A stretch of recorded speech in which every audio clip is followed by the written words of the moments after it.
কি গাড়িটা দেখে একটু পরিচিত মনে হচ্ছে না? বাংলাদেশে চাষাবাদের কাজে সাধারণত ট্রাক্টর নামে পরিচিত এই ধরনের যন্ত্রপাতি এখানে ব্যবহার করা হয় মাঠ পরিচর্যার কাজে। ঘাস কাটার জন্য যে যন্ত্র ব্যবহার করা হচ্ছে বা যে ধরনের গাড়ি ব্যবহার করা হচ্ছে সেটা শ্রীলঙ্কা আমদানি করেছে অস্ট্রেলিয়া থেকে। সাধারণত অস্ট্রেলিয়ার মাঠগুলোতে এই প্রযুক্তি ব্যবহার করা হয়, যেখানে একসাথে 5 মিটারের বেশি পরিমাণ অঞ্চলে ঘাস কাটা সম্ভব হয়। উইকেট সমান করার কাজে শ্রীলঙ্কার মাঠগুলোতে সচরাচর 3 ধরনের রোলার ব্যবহার করা হচ্ছে। এক ধরনের রোলার খুবই হালকা গড়নের, যেমনটা দেখছেন। এটার সাথে একটা ছোটখাটো ট্র্যাক্টরের মতো মাথাও লাগানো থাকে, অর্থাৎ একজন বসেই রোলারটিকে টেনে নিয়ে যেতে পারেন সামনের দিকে। বড় ধরনের এই রোলারগুলো হয়তো আপনাদের কাছে পরিচিত থাকতে পারে। বাংলাদেশে সচরাচর এই ধরনের রোলারগুলো ব্যবহার করা হয় রাস্তা ঠিক করার কাজে। এখানেও এই রোলারগুলো উইকেটের উপরে সাধারণত খুব একটা তোলা হয় না, বরং মাঠ সমান করার কাজেই ব্যবহার করা হয়। সামনে ট্রাক্টরের মতো দেখতে ওই গাড়িগুলো মূলত ব্যবহার করা হয় কেটে ফেলা ছেটে ফেলা ঘাসগুলোকে পরিবহন করে অন্যত্র নিয়ে যাওয়ার কাজে।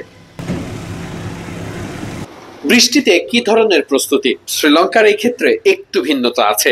বাংলাদেশের মতো মাঠের অনেক অংশ ফাঁকা রাখা হয় না, বরং পুরো মাঠই ঢেকে রাখার জন্য পর্যাপ্ত পরিমাণে ট্রিপলের ব্যবস্থা রাখা হয় মাঠের চারপাশে। হয়তোবা খেয়াল করলেই দেখতে পারবেন মাঠে প্রচুর পরিমাণে টায়ারের ব্যবহারও করা হয়। সচরাচর এই টায়ারগুলো অনেক ভারী হয়ে থাকে। শ্রীলঙ্কার প্রত্যেকটি মাঠ কিংবা শহর থেকেই সমুদ্রের দূরত্ব খুব একটা বেশি হয় না, তাই তো ঝড় কিংবা বৃষ্টির সময় প্রচুর বাতাস থাকে। সেই বাতাসে সহজেই ট্রিপল উড়ে মাঠে পানি ঢুকে পড়ে। সে কারণেই যাতে এই পলি কিংবা ট্রিপলগুলো মাঠের উপরে অবস্থান করতে পারে ঠিকঠাকভাবে, তাতে চাপা দেওয়া হয় ওই ভারী টায়ার দিয়ে। সে কারণেই গল কিংবা কলম্বো যেখানেই হোক না কেন, ড্রেনেজ সিস্টেমের পাশাপাশি পুরো মাঠ ঢেকে ফেলার কাজটা বেশ ভালোভাবেই করতে জানে শ্রীলঙ্কান ক্রিকেট।